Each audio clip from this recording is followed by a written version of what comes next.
আমাদের এখানে 400-500 লোকের বসবাস। আমাদের এখানে ছেলেপেলে যেতে পারে, স্কুলে যেতে পারে না, সেই রাস্তার পর এখানে দাঁড়িয়ে আছি। 400 লোক বসবাস, সব লোকজন করে। এই রাস্তার জন্য চলাচল করতে পারে না। ছাত্রছাত্রীরা কলেজে স্কুলে যেতে পারে না। মেঘ বৃষ্টি আসতে পারে, ধরেন আরও সমস্যা। এখানে ধরেন ভালো একটা সম্বন্ধ আসতে পারে, সেখানেও সম্বন্ধ ভেঙে যায়। এখানে অনেক বাজেট আসছে, কোনো কাজকর্ম কিছু হয়নি।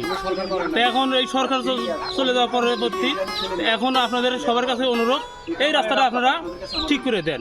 8 নং ওয়ার্ডের রাইসিংপুরের এই অবহেলিত এই গ্রামটা, এই রাস্তার জন্য এই মোটামুটি 400-500 লোক খুব অবহেলিতভাবে পড়ে আছে।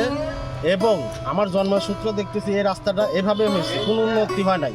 কত সরকার এর লোক গেল, আশ্বাস প্রশ্বাস দিচ্ছে, ভোট লিখছে, কিন্তু আমাদের রাস্তার কোনো কাজ হচ্ছে না। এই বর্ষা মৌসুমে আসলে আমাদের ছেলে মেয়ে স্কুল কলেজে যেতে পারে না, ভালো সম্বন্ধ আমাদের এলাকাতে আসে না।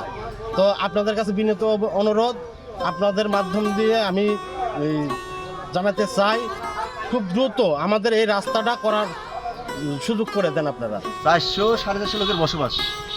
এই গ্রামের ছেলে মেয়ের স্কুলে যাওয়া এই বর্ষা মাস, এই 6টা মাস এতই কষ্ট যে এই গ্রামের ছেলে মেয়ে স্কুলে যাইতে পারে না। যদি নৌকা না থাকে তাহলে স্কুলে যাইতে পারে না। যদি একদিন নৌকা না থাকে, করবে তো হইতেই পারে, একদিন নৌকা না থাকলে সে স্কুলে যেতে পারে না।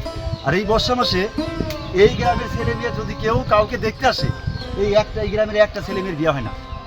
আপনি যদি হয় তাহলে আপনি দেখেন, ঘুরে দেখেন গ্রামের অবস্থাটা কি, গ্রামের অবস্থাটা কোন জায়গায় দাঁড়ায় আছে, একটু বিষয়টা দেখেন।